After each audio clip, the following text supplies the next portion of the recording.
a música que toca con guante plata. O director do programa. Ai, e foi así como andante da cara.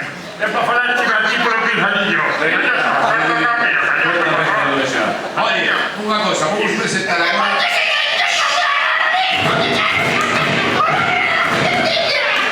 Bueno, Lucha.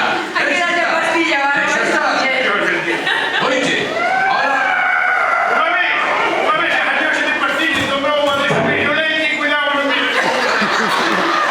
Mira unha cousa, deixa, ahora vou falar con Medina dos Santos. No, porque quero falar con vos e con Medina. Pode falar o que queres, pero non vamos a cantar con eles. Vale, eso xa o veremos ao final do programa. Atención ao que ven de contar.